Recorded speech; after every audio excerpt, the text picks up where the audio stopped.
Hey guys, Michael Ketchen here with another episode of the Michael Ketchen Show.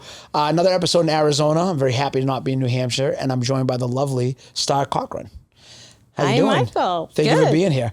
I'm always incredible. You are incredible, and we met recently, and I got to tell you, you set me up. That was messed up by you. I'm walking around this house, and you were introduced to us through a mutual contact, and he's like, "Oh, she's just kind of helping me on a transaction," and you have an energy about you, and that's why I wanted to start with that I had to go back into the room to talk to you.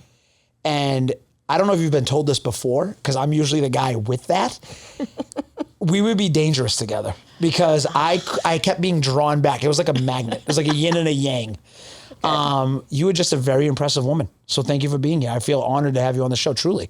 Oh, my pleasure. Thank you. You're one of the most accomplished people I think we've had with everything, because just in getting to talk to you, between business, entrepreneur, stand-up comedian, and multiple time published author. I mean, can you find any free time for anything else? Right now I'm finishing up the 4th book, so I'm pretty focused on that and doing whatever real estate comes my way. And it's tax season, so I still do a few tax returns for friends and family, but that's pretty much out of that. And that was the business, right? That kind of led to kind of all this, right? That was the business, one of the businesses you owned that you exited. A little background, was it tax planning, tax preparation, something like that? So I had a combo financial planning, financial advising, tax preparation business for a number of years. So I sold off the financial piece first. Taxes were always my first love. So I hung in there with that for a few years and just retired from that about 4 years ago. So to be clear, you love taxes and stand-up comedy and books about sex. These three things don't. It's a very unique personality, skill set. We'll go with that. Very blend. I've never had an author on, so I think what's interesting, and I want to talk to people about before we get into the books. I asked you this on the phone. What is it like writing a book? Is it a release for you? Is it like just get this fucking done? Is it therapeutic? What is the logic with the books?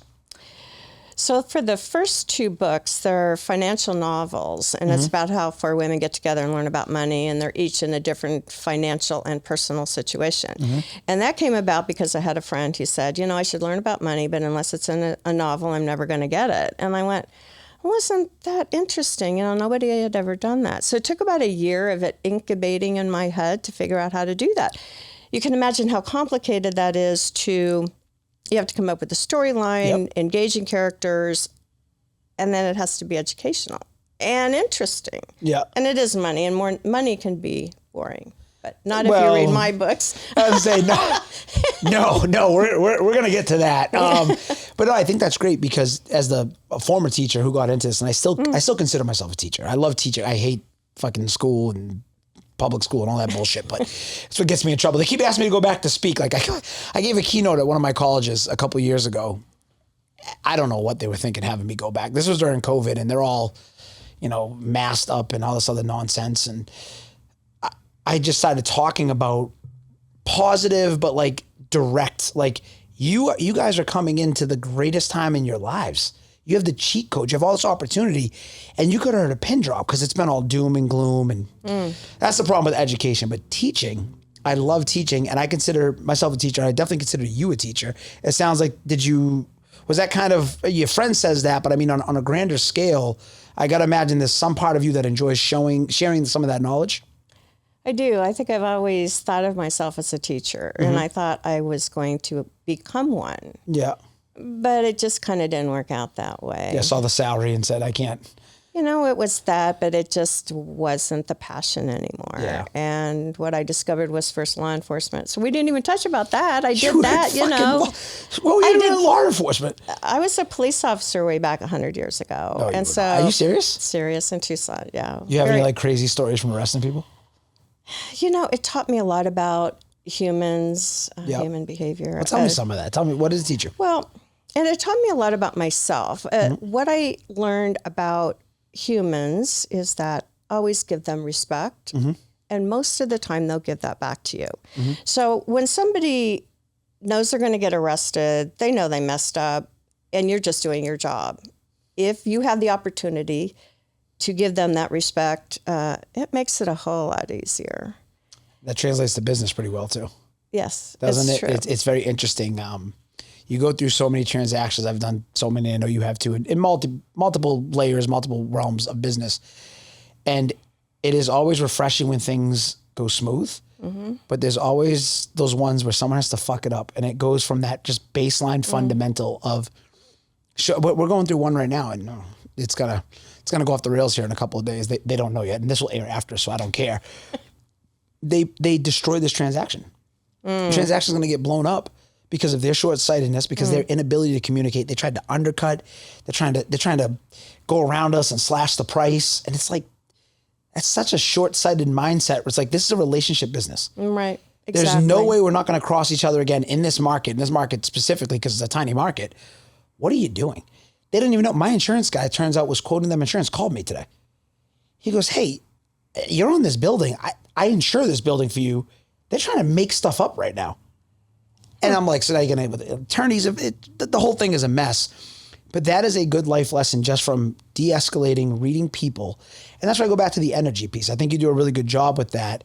I was getting ready. I thought you'd tell me you have a background in psychology, something the way you are with people. But law enforcement makes sense. Now we jump from the tax thing. Before I get to the books, I decided to ask this. Okay. I'm saving it because it's going to be most of the show. I still don't, the comedy thing is hilarious to me. You just woke up one day and you were like, I'm fucking bored. I want to do comedy, or it was a challenge, or you thought it would add to your repertoire of human skills. Because I don't think that's an easy thing to just wake up and do. Where does that come from? We were talking about it before the show. I just love to make people laugh. I love to laugh. I'm a happy person. Yep. So I do look in the joy, the comedy of life itself. Yep. And the good comedians, the stand-ups, that's what they do. They take shitty situations and they make it funny. Everyday situations or tragic situations. Yep. There could be a little bit of a dark humor there. But come on, we got to enjoy this life. And I think laughing is part of that. So I just had to give it a whirl. It was a lot of fun. Again, I learned a lot about how to look at life. And all along the way, no matter what you're doing, you're learning about yourself. Yep. Very true. So that was another fun lesson for me. You feel like that helped at all with the journey of becoming the author? Did you kind of work some of that into the writing, into the psychology behind? You're talking about money. You talk about money through a very unique lens.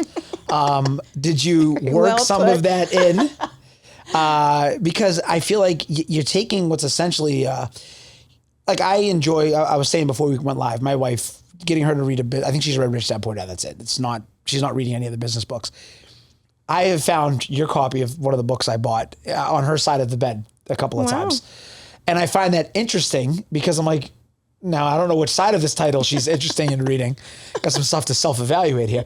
But I wonder if that weaved into it at all, because that you're taking a relatively boring subject to most people, unless you're wired a certain way. Taxes. I geek out about taxes and try not to pay them. But most people, my friends, I always look at them like, how do you guys not know about this stuff? And they think I'm a nerd about it. Did you weave some of that in? Did that help with some of that? So there's comedy in all of the books. I think the comedy is developing through the books. So the Financial O has quite a few. What does the O stand for, Starr? Orgasmic, of course. The financial orgasm. And now we've arrived. Yep, that's what it stands for. And the subtitle, of course, is Reaching Your Financial Climax. So you get the O piece. Yeah. If not before, at least after you read the subtitle. Just after. And I'll never forget, you told me the other day, I wake up thinking about it, I go to bed thinking about it. It's a pretty good life.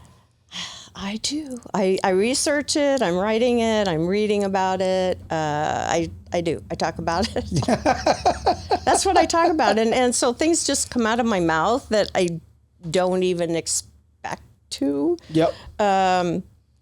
So, for example, David and I were at a summit the other day, yep. And the presenter was saying, well, does anybody know the difference between training and development? And I said, hard and soft. And it just comes out. But, absolutely, it's true if you think about it. Oh, that is going to be producer Jake's first clip from this episode. So make sure we get the link to everything. Oh my God. So what are the because I know the one I have. What are the titles? There's going to be, you're working the fourth.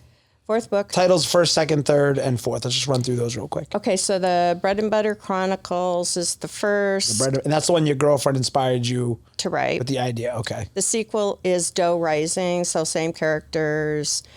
The third one is The Financial O. That's the one I have, yes. And the fourth one is The Alchemy of Desire, Love, Sex, and Money at a Certain Age. Yep. And that certain age, does that evolve as you go, or are you, with the whole age, are you writing for a demographic saying, I'm reflecting back, anybody can apply this? 'Cause I gotta imagine anyone can read this at any time, right? This isn't like for a certain demographic. You know, I have in mind over 40. Okay. We you start to get life together a little bit, you know? We hope so. There's still time for change, but yeah, we should have learned a few lessons by then. And we're kind of busy in our 20s and 30s being kind of crazy, discovering ourselves. Hopefully by in our 40s, we've learned enough about ourselves that we can be more productive or whatever it is moving forward. We've learned some lessons. And so I've discovered at my certain age that love and sex and money all look different in these different decades of our lives. Different things become important. Yep. And it's not to say that it's confined to a certain 10-year period. We can have different periods. Mine may be extended because I enjoy being the entrepreneur. So I may do this for many more years, where other people decide differently. They want to change gears after they had their own business. They want to sell it and do something else. Yeah, and that's such an interesting way to look at it. And that's where I go back to, again, the energy in the person. I think, I know the way I'm wired, I'm making a pretty safe assumption, the way you're wired. Like, I don't use the R word. I don't use the retirement word. I think it's, I'm retired every day. If you ask me, people might say I work too much. I don't think I work at all. I'm having fun. I'm playing a game. Are there stressful moments? Sure. But I think it's kind of cliche, because I used to say, like, I don't believe in the whole, do what you love. But then again, if I'm being honest with myself, if you find a way to kind of unleash your passion and your energy, it tends to start to manifest and produce results that you want. And I feel like, I don't think you're slowing down until you go in the ground. And it seems like you've got that kind of energy. Is that kind of what you're alluding to there a little bit? Because I know you sold a few businesses, but you haven't mentioned every time we've talked the word retirement at all. And you seem like an entrepreneur who's still going. Where's that fire come from? It's the passion. It's just continuing to discover your passion. So if you are tired of doing something, then go find something else you're passionate about. You've got to have a reason to get up in the morning and what's going to light your jets. And we are all on a unique path. All of that is different for all of us. Yep. No matter what we're talking about, we all have what works for us. And if it doesn't, then you need to tweak that. Yep. And I don't like the R word either. I refuse to use that. I think that when people, they retire and I go, so now what are you going to do? Yeah, sit on the beach and die, anything I want. Well, but what's going to get you up in the morning and get you through the day? What's the passion? And I have a chapter in the latest book called On Purpose in Passion. So some of us may not have known what our big purpose on the planet, our why we're here. Yep. However, I believe that if you show up every day with a purpose, whatever that is, and you do that with passion, you're going to have a pretty happy, successful life. And you'll start and end with an O, and that would be the best way to kind of button that up. So let's get into that one now. So the first two were novels. They were fictional characters, I'm guessing. Maybe some real life, some friends in there. For those who are going to watch this, is any of that based on real characters? I'd just say that I'm in each of the characters, but no, they're not based on anybody. Okay, so we're going to get to see. So now when everyone's reading this, they're, I see what she did there. But the third one, I believe there are four, right? There are four ways. We were talking about it a little bit, and that's why I want to get into it. You said there was 4 ways to make money, right? What are those 4 ways? You either work for someone else, you work for yourself, you invest in real estate, or you invest in securities. So securities is all encompassing. So that can be any sort of instrument that appreciates in value, earns you income, anything like that. That's the That's CPA it. coming out of you. That's like I know. Once in a while, I have to go there. Let's put them in our bucket. I know. And let's go there. And then you loop in the financial O, which one obviously is catchy. But I also think something, and I was thinking about this after we talked, and I knew we were coming on here. And I was like, this is just, I'm going to be completely blunt. When you are successful, when you're living your life with purpose and passion, you tend to have better sex and a better relationship, and it's healthier. Because I don't think you're not in that grind. You're showing up for yourself every day. And I kind of got some of that when we were talking. I think that's kind of where you were going with the book, right? It's like if you're being intentional in other areas of your life, it's going to lead to the big O more often. It's going to be a better, more beneficial life, I guess is the best way to say it. Would you agree with that? I couldn't have said it better. You're absolutely right. Is that your sales pitch? Get that down on Amazon. I'm getting royalties going forward. Everyone just heard that on air. Yeah. But yeah, if we are leading with passion and we're enjoying what we're doing, and yeah, we're going to have more sex. We're having fun. We're happy. Yeah. We're engaged. We're connecting. We're connecting with ourselves, with people who we're doing business with. We're connecting with our partner better. It's that passion, always leading with the passion. Yep. And it makes us happy. And I figure if you're getting an O in sex, love, and money, we're pretty freaking happy. Yeah, I would guess. life is not tough. Why do you think people kind of run, funny enough, from both of these topics? Does it come from a scarcity mindset? Does it come from insecurity? Because both of these things, I would say, I remember being a kid, growing up, didn't have means. Mom did the best she could. We never talked about money. We definitely didn't talk about the big O. But as I get older and I get around, we talked about this at the start of the show, you get around more successful people, you get around people who are more comfortable, more positive. These things just kind of organically come up. I got to believe there's some kind of correlation there. Has that been your experience? Yes, it's amazing to me. I mean, I've been out there in the dating world, I don't know, over 10 years now, and it's interesting. God bless all those men, because I don't know how, can only imagine. But they are very comfortable in talking about money with me. I think I just have that energy about me. They feel very comfortable about that. Yeah, literally, I magnetically got sucked back into the world, and I'm like, hey, so here we are doing some business together, and you gave that off, so I get that. But is that? I also got to imagine, safe assumption, you're dating a certain profile. I don't think you're out there bargain bin shopping, I guess is the best way to say it, because your energy you're attracting, and that's kind of where I really want to ask that question. To put it back on the spot, the women and really the men, but really focus on the women for a second that are reading these books. I mean, this has got to be pretty eye-opening. Did you ever get any blowback, any taboo? Has it been all open arms? What have been some of the experiences, some of the reception? Does it feel liberating for some of them to discuss this stuff? Well, I just find most people, once the topic gets broached, they just start talking about it and they're very comfortable about it. And if people have somebody that they feel comfortable talking about sex and money with, they do want to talk about it. Yeah. I've had certainly enough men talk about sexual things and emotional things because they didn't have anybody to talk to about. And I'm easy to talk to. And I think we all need that. We all need somebody who we can confide in. Comedy and therapist all in one is where I'm going with it. What's up with the latest book? When do we expect that to be released? At the end of March. So I've got 2 more chapters. It's getting very close. I'm very excited. This one is, of course, very funny. It's been therapeutic and very cathartic for me. Lots of great stories, a lot of my dating stories. I'll be thanking all of the men for the wonderful stories that they have given me over the years. So Can you give us a sneak peek of any crazy one? Anything in there that jumps out to you? A crazy one? Yes. Oh, please do share. I mean, it's not like anyone's, we might get a couple thousand plays on a reel, but it would be all right. So I was doing a blog. So some of the blogs are in the book.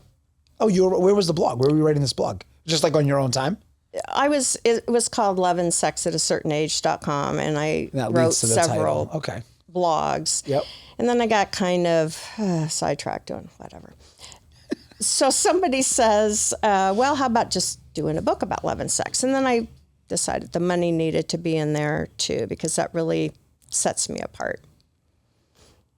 Okay, so one of the crazy ones was went over to this guy's house, in the bedroom, he had the sliding glass door open and he had birdseed on the floor and it was carpeted.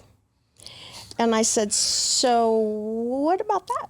And he goes, well, I'm trying to get the birds to come in. Like the dove and the quail. Yeah. Oh. In his bedroom? Yeah, he wanted to have an aviary, and I guess he wasn't interested in exotic birds. He was just comfortable with the natural wildlife. So we're going to... You didn't run out of the house? I'm very curious about humans. Yeah, I guess. They're fucking terrifying. I have to start packing when you're going over here. Like, what are we doing? Goddamn Birdman, a big, he come out in a Sesame Street suit or something. Like, it was very odd. And the other thing that was odd is they had a big claw tub, and it was filled to the brim with water. You know, this is how horror movies start, right? Like, this is where he takes your kidney, and you go in there, and there's gonna be ice. Like, and you did not run out of this house. No, in fact, I went back, and oh my God. Oh my. And he was very interesting. I like interesting people. And so. Oh, yeah, he was interesting. He's also a serial killer. Like, this guy's been on Channel 7 News. Oh my God. And now I'm alive to tell about it. So interestingly enough, when I went back a couple of days later, the tub is still full. And I am kicking myself to this day that I didn't ask him, what about the tub? I mean, it was one That's thing. obviously where the birds drink. I mean, like, what are we doing I was here? thinking he was hoping for the ducks. That's what I was thinking. But, I only just make that shit up in my head. I don't know for sure, but I have no way to contact him. I was very curious as to... I cannot wait to read this book. Yes. I literally cannot wait to read this book. I'm going home tonight. I'm diving into my other one quick just to get to this, because if these are the type of stories we're going to... You could have... I set you up. You could have took that anywhere in the world. You could have said, Michael Ketchen, here's $1 billion. And I would have never guessed it was going to involve fucking Birdman and birdseed and a cloth. Like, what are we doing here? And then you don't leave. That's the terrifying part. It's like he was very enjoyable. He must have been. A lot of big O's, because to go back with the birdseed, oh my God. All right, so it's going to be a lot of that. A lot of the blog stories, it sounds like. Do you give anybody, when you're doing this, I'm mostly asking for selfish reasons, so when I write my book in the future, do you give anyone a heads up on any of these stories? Like, hey, John Doe, you might not like what's going in print, but I'm giving you I'm foretelling our tales together. There's no mention, of course, of anybody's name. And just the funny memories of birdseed and everything else. And who knows if he'll ever read the book. I mean, he was many years ago. There's a couple of gentlemen who are recent people I dated, and the one is very anxious to read the book. I haven't told the other one yet. And I said, I'm going to be real curious if you see yourself, because you're mentioned in there about 3 times.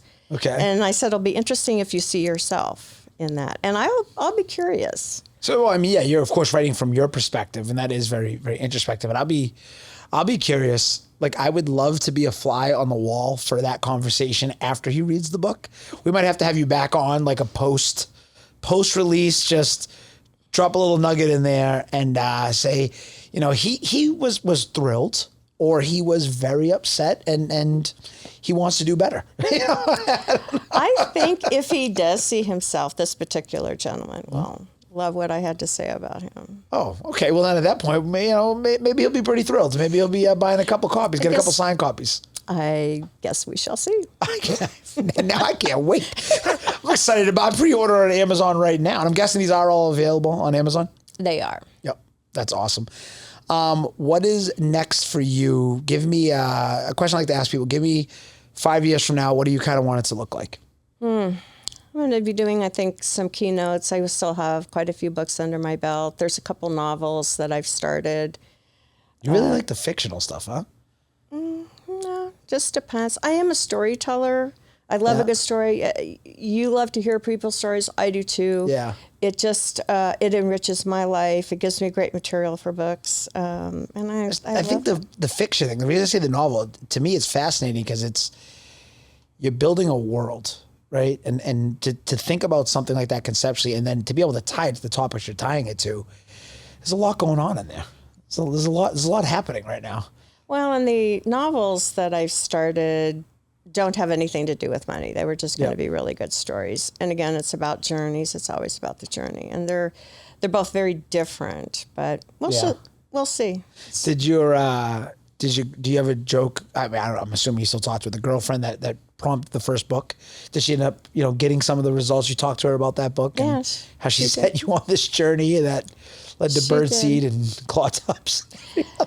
Well, that was a book, boy, I didn't see coming, but I'm grateful for that. Like I said, I love the stories and I love the adventure. Every day should be an adventure. Yeah. So I love that. And I show up with passion and purpose, and I'm excited to see what and who shows up every day.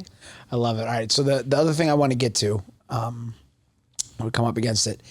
We started to talk about the 4 ways to do money. We started to go through that. What is, because I think you're uniquely positioned to answer this question. What is some advice you would give to a woman entrepreneur who, I mean, you've been successful in multiple fields. And like I tell people all the time, it's might be controversial, but I'm a big believer. I mean, there are some jobs, there are some roles, there are some careers, you need some technical knowledge, but really it comes down to character and purpose. You've obviously demonstrated those skills. I mean, from law enforcement to stand up to author to comedic to business, you name it. What is some advice you give to some aspiring entrepreneurs, and then also some inspiring female entrepreneurs in particular? Because you can speak to that in a way that obviously I cannot. Well, I think it's research. Okay, so before you jump into anything, you really need to do your homework. Mm-hmm. That's number one. And we all have a skill set, experience, knowledge, whatever that we're bringing to the party. So if you lack in one of those areas, then you need to put that person on your team, because we're not going to be good. Most of us are not going to be good at everything.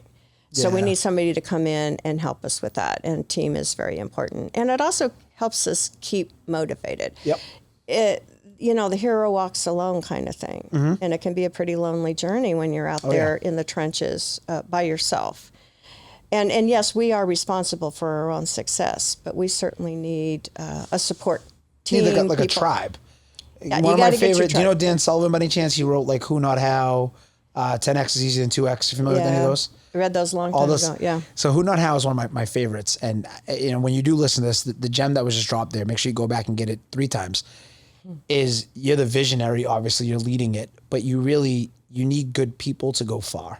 Mm-hmm. You do. And if you go back, we have a guest here, incredibly successful businesswoman, all these things going on, and she's still citing the human capital, the people. And I don't want that to go over people's heads, because when we really started to take off, I would say over the last 2 to 3 years, and I'm still working on it constantly, but one of my mentors said it best. He's like, you got to kill the ego. And I think when we think about ego, we think like, your pride, your grit. No, it's leaning into putting people around you that are even better than you in some things so you can explode. Because if you go by yourself, you're gonna run out. You're never gonna reach your potential. And that was a switch that we flipped. And for you to drop that gem right there, I really want to emphasize that, because I think if nothing else, get that gem out of it, because you're living it, obviously. And for you to hit that, that's unbelievable. What about on the woman front? Talk to me about that a little bit. But did you ever, and the reason I bring this up for context, I've told people before, I realized, happened, I don't remember what sparked it, but I realized I had a bias, I guess in technically a positive way. I was raised by a single mother. When I was in education, I was always around female teachers, female administrators, and we got along great. The energy, the work ethic, I never saw things. I was around that. So I never thought of, a woman can't do this job. Or I didn't have any of that biasy, I guess, just the way I was raised. Well, my wife's an owner of the company. She owns just as much the company as I do. So to see sometimes some things I've seen over the last couple of years has been really disturbing. I've become more aware that there are some biases out there. I wasn't naive. I knew there was maybe some old school jackasses now and then. But I put you in the ring with any pit bull. I'm betting on you. I'm betting on her. Any advice, any takeaways you just want to kind of give and share with anybody while we're here? I think it's important for both of us, whether you're male or female, to incorporate and be able to tap into masculine and feminine energy. Expand on that. Okay, so men, the masculine energy tends to be the problem solvers, the doers, the planners. They're going out there to be successful. On the soft side, the female, feminine side, we are more about connecting, about the empathy, about, the soft side of a situation. So in business or in relationship, it doesn't matter what you're talking about. There's a time for the masculine energy and the feminine energy. So the ideal business person will recognize this, and at the appropriate time, if they can tap into the masculine, get the shit done, be tough, dig your heels in, but then know also when to back off a little bit, to reach out to somebody, to have that softer side. There's a place for both. So sharpen that sword on both sides, basically. Yes. You look good. I have to have you. I can't wait to have you back on the group forum. We have a lot of fun on those ones. I got to get some people out in Arizona, because we start just dropping topics. You're dangerous. Okay, You're dangerous. Good. I'd love it. All right. Well, before we get out of here, where can people get in touch with you, grab the book? Where can we drop in there for links? So you can go on Amazon to buy the books. You can go to my website, starrcochran.com. There's a little bit about me. You've been there. Mm-hmm. You can link to the books when there. I went to the website, I actually thought, I was like, there's no way this is real. This is amazing. I was like that little kid in school. I was like, this is awesome. And it is Starr with 2 R's. I just want to clarify that, because I messed up your email about 8 times because of that. 2 R's, yes. And you also sent it to me with I have a bone to pick with you. Yeah. I go to send emails and it's not going out. It was bouncing back. And I realized when I copy and paste it, you had a space between the dot and the comma. I was getting ready to kill my assistant. I'm like, what is going on here? That's what it was. So I'll give you a little bit of shit for that. Just a little bit. But yeah, Starr Cochran, get on Amazon. Definitely. I can't speak to the novels. I haven't seen them yet. I'm sure they're great. But the book that I'm diving into, the big O. The financial O. The financial O. I keep saying the big O. The financial. I'm thinking about the big O. It's a big O The too. financial O. And we will have you back, hopefully, if you'll be back, if this wasn't too bad, after the latest release of the book, and maybe after some people read it that might be mentioned, see how they feel about it. How's that sound? Perfect. I would love to. I can't thank you enough for being here, Starr. Thanks, Michael. It's great. Awesome. As always, bet on yourself.